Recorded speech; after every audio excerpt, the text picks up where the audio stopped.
지난 시간 다니엘을 살펴보며 자신을 괴롭히며 죽이려는 사람들이라도 탓하거나 그들의 잘못을 들추지 않는 선을 말씀드렸습니다.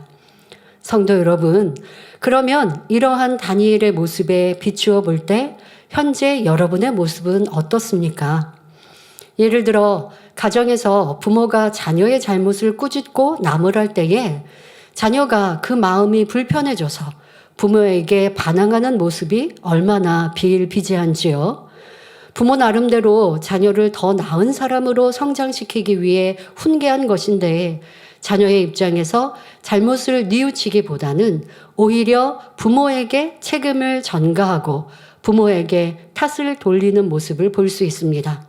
부모가 설령 허물이 있고 잘못이 있다 해도 당연히 공경해야 할 분들인데 오히려 부모를 탓하고 거스른다면 이는 천륜을 어기는 것과 마찬가지입니다.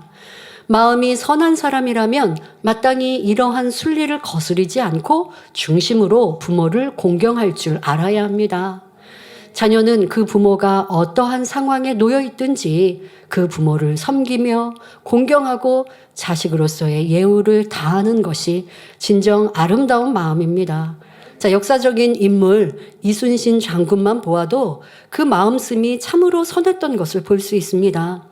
그는 나라가 위태로울 때 뛰어난 활약상을 보였고 나라에 지대한 공을 세웠을 뿐만 아니라 임금과 백성들을 위해서는 목숨도 아끼지 않고 충성을 다했습니다.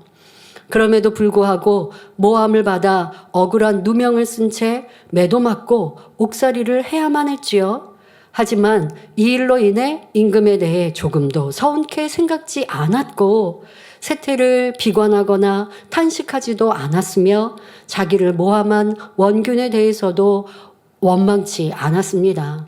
이것이 바로 선한 마음입니다.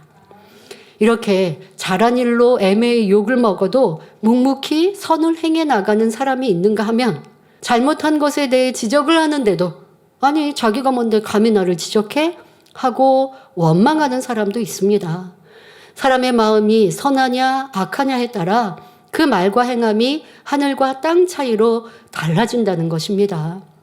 다니엘 역시 마음에 맺힌 원한이나 육에 속한 감정이 전혀 없었기에 자신을 고소한 이들을 미워하거나 왕에게 조금의 서운함도 없이 감동적인 선의 고백을 할 수 있었습니다. 자, 그러면 이제 새벽같이 사자굴로 달려온 왕에게 다니엘이 어떤 고백을 이루는지 본문이죠. 살펴보겠습니다. 다니엘 6장 21절 22절에 다니엘이 왕에게 고하되 왕이여 원컨대 왕은 만세수를 하옵소서. 나의 하나님이 이미 그 천사를 보내어 사자들의 입을 봉하셨으므로 사자들이 나를 상해치 아니하였사오니 이는 나의 무죄함이 그 앞에 명백함이오며 또 왕이여 나는 왕의 앞에도 해를 끼치지 아니하였나이다 당당히 고백하였습니다. 죽음으로부터 갓 벗어나는 긴장된 순간에도 왕에 대하여 처음 하는 고백이 왕은 만세수를 하옵소서 하는 인사였습니다. 아무리 억울함을 하소연해도 부족할 상황에 다니엘은 자기가 섬기는 왕에 대해 극진한 경의를 표했던 것입니다. 참으로 아름답고 선한 고백이지요. 이 고백은 다니엘이 하나님 앞에 그 마음씀이 선하고 진실했기 때문에 억울한 일을 당했지만 어느 누구도 탓하지 않는 선의 마음에서 나올 수 있는 것입니다. 우리는 보통 자신의 힘들고 어려운 일을 주변 사람에게 말하고자 합니다. 하소연한다고 하죠. 그러나 그 마음에 선이 가득하면 상대방을 조금도 힘들게 하고 싶지 않기 때문에 좋지 않은 얘기는 하지 않습니다. 그런데 내 사정을 말하지 않으면 너무 힘들고 내가 해결하지 못할 일이니 내 어려움을 다른 사람에게 말하고 있다면 그는 하나님은 잊어버리고 사람을 의지하고 있다는 것을 알아야 합니다. 그러나 다니엘은 어떠했습니까? 사자굴에 들어가기 전에도 왕에게 자신의 상황을 해결해달라고 말하지 않았습니다. 살아난 후에도 자신의 입장을 설명하여 왕을 힘들게 하지도 않았고 자신을 괴롭힌 이들에 대해 말하지도 않습니다. 처음부터 끝까지 오직 하나님만 의지하였지요. 다니엘은 하나님의 선으로 가득했을 뿐만 아니라 하나님의 기뻐하심에 이르렀던 것입니다. 이렇게 전지전능하신 하나님을 온전히 의뢰하는 믿음이 있으니 한낱 사자를 두려워할 하등의 이유가 없었습니다. 성도 여러분, 우리는 누구든지 이러한 믿음을 갖기 원하고 다니엘처럼 전폭적으로 하나님만을 의뢰하길 바라지만 실상은 그러한 믿음을 내보이지 못하는 것입니다. 그럼 그 이유는 무엇일까요? 바로 죄 때문이죠. 내게 죄가 없다면 아무리 극한 상황에 처한다 할지라도 어떠한 죽음에 대한 공포나 두려움 또는 근심, 걱정, 불안, 초조함이 오지 않을 것입니다. 왜냐하면 전지전능하신 하나님께서 언제나 나를 보고 계신다는 것을 믿고 내가 혹 시험을 만난다 해도 시험 당할 즈음에 피할 길을 주실 것을 믿기 때문이지요. 더 나아가 설령 불이익이 온다 해도 결국에는 하나님께서 합력하여 선을 이루어 주시고 축복된 길로 인도해 주실 것을 100% 믿기 때문입니다. 요한일서 3장 21절 22절에 만일 우리 마음이 우리를 책망할 것이 없으면 하나님 앞에서 담대함을 얻고 무엇이든지 구하는 바를 그에게 받는다는 말씀과 같이 내게 죄가 없으면 죽음 앞에서도 무엇이나 구할 수 있는 당당한 믿음이 임하는 것입니다. 이렇게 다니엘이 살아있음을 확인한 왕은 기뻐하며 다니엘을 굴에서 올리라 명하고 이제 다니엘을 참소한 무리들을 그 처자들, 아내와 자식들과 함께 사자굴에 던져 넣도록 명령했습니다. 다니엘서 6장 24절에 보면 그들이 굴 밑에 닿기도 전에 사자가 그들을 움켜서 그 뼈까지 부서뜨렸다 기록하고 있습니다. 성도 여러분, 무엇을 깨우칠 수 있습니까? 죄가 있는 사람은 결국 부서지고 깨어지며 망하게 되지만 죄가 없는 사람은 다니엘처럼 죽음이라도 그를 피해간다는 사실입니다. 이뿐만 아니라 의인은 죽음의 위협에도 조금도 상해치 않도록 각종 어려움과 장애물이 물러갈 수밖에 없다는 것입니다. 다니엘은 죄가 없었기에 하나님께서 죽음도 비껴가게 하실 뿐만 아니라 그 몸이 조금도 상하지 않게 지킴을 받은 것입니다. 그렇기 때문에 다니엘은 왕에게도 해를 끼치지 아니하였나이다 라고 당당히 고백할 수 있었던 것이지요. 자, 이러한 모든 것들을 다리오 왕이 이 과정들을 다 보았습니다. 자, 그러니 이제 온 땅에 있는 모든 백성과 나라들과 각 방언하는 자들에게 조서를 내려서 하나님의 영광을 선포하기에 이릅니다. 다니엘서 6장 26절 27절에 내가 이제 조서를 내리노라. 내 나라 관할 아래에 있는 사람들은 다 다니엘의 하나님 앞에서 떨며 두려워할지니 그는 사시는 하나님이시요 영원히 변치 않으실 자시며 그 나라는 망하지 아니할 것이요 그 권세는 무궁할 것이며 그는 구원도 하시며 건져내기도 하시며 하늘에서든지 땅에서든지 이적과 기사를 행하시는 자로서 다니엘을 구원하여 사자의 입에서 벗어나게 하셨음이니라 라고 선포하게 합니다. 오늘 말씀을 통해 깨달아야 할 것이 있습니다. 우리가 믿음 안에 들어갈수록 오늘 말씀의 제목과 같이 아무에게도 해를 끼치지 아니해야 한다는 것입니다. 지금 여기서 아무에게도 해를 끼치지 않는다고 하니까 단순히 상대와 부딪히지 않고 부딪힐 만한 일은 피해버림으로 상대에게 해를 가하지 않는다는 의미로 오해하시면 안 되겠습니다. 자, 물론 남에게 해를 가하지 않는 이러한 의미도 내포되어 있지만 아무런 해를 가하지 않는 것은 믿는 이든 믿지 않는 이든 사람으로 당연한 도리입니다. 이것은 소극적인 선에 불과하지요. 남에게 어떤 악을 행치 않고 아무 잡음이 없이 살았다고 해서 하나님을 기쁘시게 할 수 있는 것은 아닙니다. 단순히 상대에게 해를 가하지 않으려면 먼지날 물건은 털지 않으면 되고 부딪힐 일은 만들지 않으며 책임지지 못할 일은 회피해버리면 됩니다.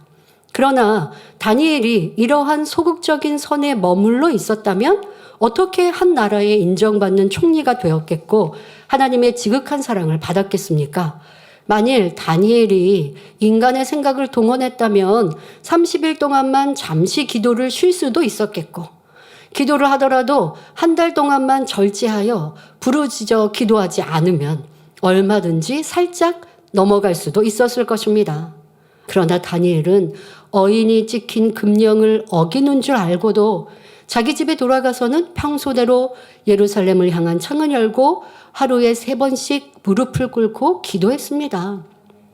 즉, 다니엘은 조용히 피해갈 수 있는 일도 적극적으로 진리를 지켜 행했고, 차라리 부딪힐지언정 하나님의 뜻이면 생명조차 아끼지 아니했던 것입니다.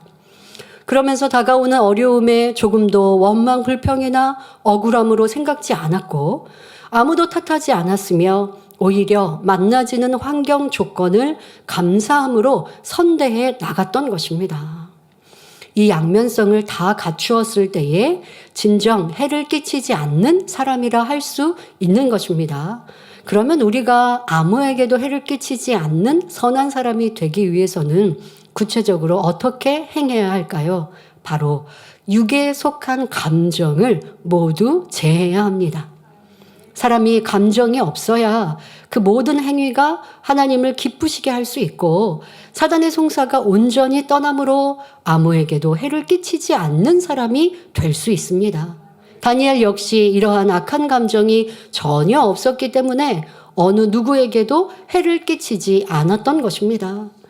그는 자기 일에 충성되었을 뿐만 아니라 자기를 해코지 하는 사람일지라도 결코 미워하지 않았고 감정 처리하지도 않았습니다.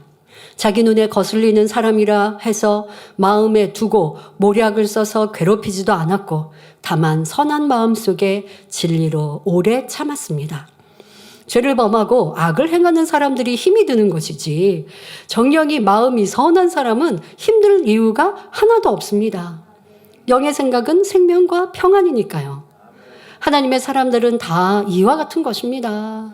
그 마음에 오래 참을 만한 악이 없으니 연단을 받을지라도 한 번 받은 바 그 은혜와 믿음의 표대가 결코 흔들리지 않았기에 괴롭게 그 길을 가지 않았던 것입니다. 오히려 연단과 어려움을 통해 믿음이 더 견고하여져서 당대와 후대의 어두움을 밝혀주는 진리의 등불이 되었습니다. 우리도 이런 믿음의 선진들의 길을 밟아가야겠습니다. 어떤 어려움과 문제가 있을 때에 슬퍼하고 낙심하는 것이 아니라 오히려 그 문제를 전화위복의 기회로 삼을 수 있는 참된 믿음을 소유해야겠습니다. 다니엘은 하나님께서 기뻐하시는 선을 쫓아 오로지 정도를 갈 뿐이었으므로 그 마음은 항상 평안했고, 따라서 왕에게도 만세수를 하옵소서 하고 중심에서 복을 비는 감동적인 모습을 볼 수 있었습니다. 만약 마음에 조금이라도 서운함이 있고 악의 찌기가 남아 있었다면 그런 중심의 고백이 나올 수 없었을 것입니다. 우리가 영을 사모하며 큰 믿음 갖기를 바란다면 육에 속한 감정을 제함으로 어떤 상황에서도 어느 누구에게든지 해를 끼치지 않아야 합니다. 그러므로 우리 모든 성도님들은 갈라디아서 5장 24절에 그리스도 예수의 사람들은 육체와 함께 그 정과 욕심을 십자가에 못 박았느니라 하신 말씀처럼 정과 욕심을 십자가에 못 박아 버리고 육에 속한 감정을 모두 제하여 버리시기 바랍니다. 2시간에 걸쳐 다니엘을 통해 하나님의 선하시고 기뻐하시고 온전하신 뜻에 대해 살펴보았습니다. 다니엘은 억울한 죽음 앞에서도 다른 사람을 탓하거나 원망하지 아니했고, 오히려 아무에게도 해를 끼치지 않는 악이 없고 고운 마음을 지니고 있었습니다. 이러한 다니엘의 선한 마음이 하나님의 선하신 뜻에 해당됩니다. 우리가 아무리 하나님의 선하신 뜻을 알고 하나님께서 기뻐하시는 믿음이 있다 해도 행함이 없으면 그 믿음을 온전케 할 수 없습니다. 그러나 다니엘은 생명을 요구하는 죽음 앞에서도 끝까지 행함으로 그 믿음을 온전케 했습니다. 우리는 결코 다른 데로 탓을 돌리지 말아야 하겠습니다. 설령 내가 옳다 해도 내 부족함으로 돌리고 내 탓으로 여길 줄 아는 너그럽고 유덕한 마음을 지녀야 우리 하나님의 기뻐하심을 입을 수 있는 것입니다. 그러므로 오늘 말씀의 제목과 같이 아무에게도 해를 끼치지 않는 선한 마음과 아름다운 중심을 소유하심으로 하나님의 크신 은총을 입는 복된 성도님들이 되시기를 주님의 이름으로 축원합니다.